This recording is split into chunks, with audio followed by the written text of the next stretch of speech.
En el siglo II, el Imperio Romano alcanzó su máxima extensión, abarcando 5 millones de kilómetros cuadrados y una población superior a 60 millones de habitantes.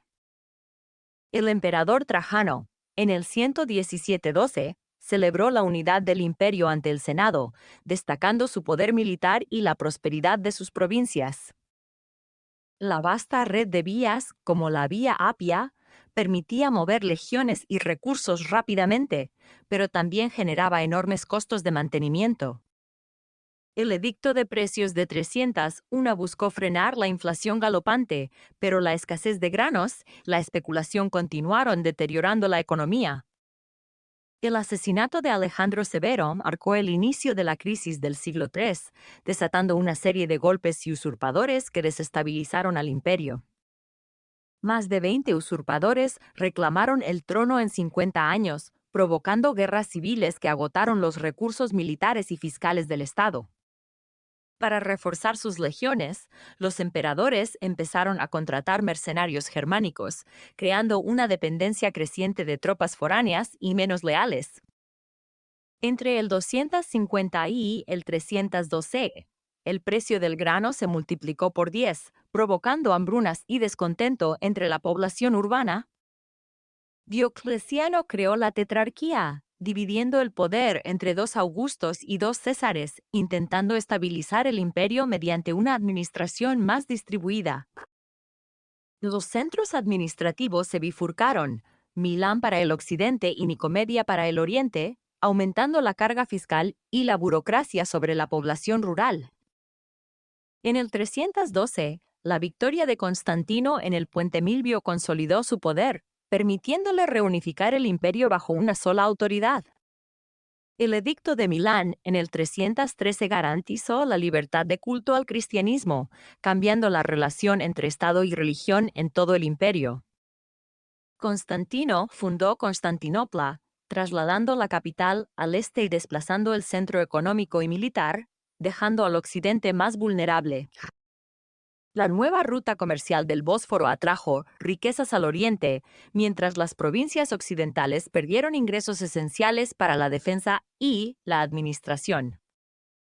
En el 410, Alarico Ozzy condujo a los visigodos hasta las puertas de Roma, marcando la primera saqueada en 400 años de historia imperial. Los visigodos irrumpieron en la ciudad, incendiando templos y saqueando lujos, mientras la población romana buscaba refugio entre ruinas. Tras el saqueo, el Senado quedó devastado. Los políticos intentaron reorganizar el gobierno, pero la autoridad imperial ya estaba gravemente mermada. En el siglo XVIII, Edward Gibbon reflexionó sobre la decadencia romana, atribuyendo su caída a la pérdida de virtud y al auge de los bárbaros. Su obra, La historia de la decadencia y caída del Imperio Romano, se convirtió en referencia esencial para entender los múltiples factores del colapso. Hoy, las ruinas de Roma recuerdan la grandeza perdida y la lección eterna de que incluso los imperios más poderosos pueden desvanecerse. En el 476, Odoacro marchó sobre Rávena, proclamándose rey de Italia, y obligó a los senadores a reconocer su autoridad. El 25 de septiembre de 476, Odoacro obligó a Rómulo Augustulo a abdicar, quitándole el cetro y poniendo fin al último reinado romano occidental. Tras la abdicación, Odoacro envió las insignias imperiales a Constantinopla, entregándolas al emperador Zenón como reconocimiento de la supremacía oriental. En la capital oriental, Zenón aceptó las insignias, reconoció a Odoacro como rey legítimo de Italia y consolidó la autoridad bizantina.